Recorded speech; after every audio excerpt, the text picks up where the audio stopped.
Перед началом вечера памяти у стенда с фотографиями знаменитого командира 2-го Верхнеэшерского батальона, воевавшего на двух фронтах, западном и восточном, в Отечественной войне народа Абхазии, Амирана Берзения, собрались его боевые друзья. Семейные фотографии большой семьи Берзения, в которой Амиран был самым старшим из 10 детей, молодые годы, военный период его биографии. Здесь же его личный автомат и орден Леона. Это был довольно-таки очень в наше время вообще очень порядочный человек. Это человек, который прошел всю войну, даже послевоенное время, он не снимал формы. Вот тут есть одна фотография в форме таможенника. Всю свою жизнь он был в военной форме. Как командир, да, такие личности, он вот комбат, есть группа «Любой поет», Батяня комбат, он был на самом деле как Батяня. Он был очень терпеливый.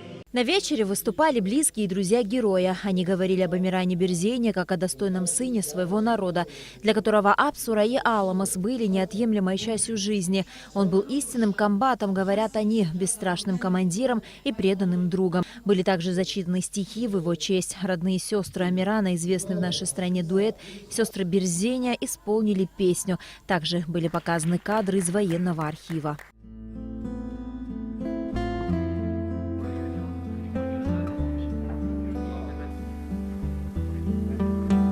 Мы в 2 часа придем или в 3 часа придем, в любом случае мы пойдем.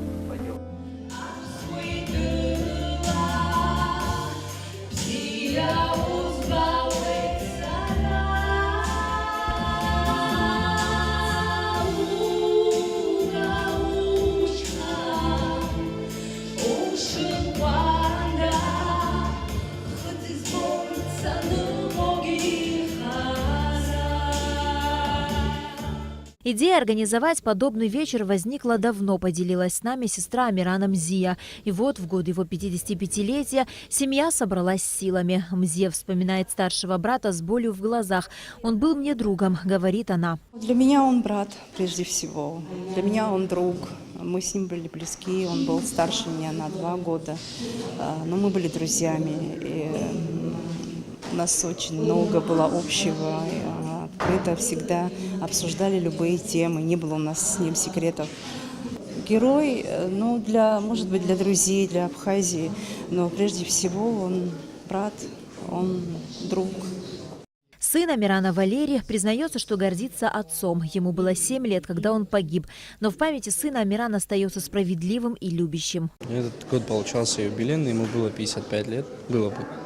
И так получилось, что семья тоже решила. Очень много людей его знают, очень. И до сих пор, когда, не знаю, видят, они говорят: вот ты Амирана сын. И решили сделать такой вечер еще в таком месте. И как отца, так, знаете, не очень хорошо его помню, потому что мне было 7 лет, когда он погиб. И, благодаря хронике я как бы выучил его заново, посмотрел на него с другой стороны. Погиб Амиран Берзения в 2001 году, попав в автокатастрофу по дороге в Гал, куда он направлялся по долгу службы. У Амирана Берзения растут 2 замечательных сыновей, которые так же, как и их отец, при необходимости встанут на защиту Родины. На Алакове Михаил Братухин, Абхазское телевидение.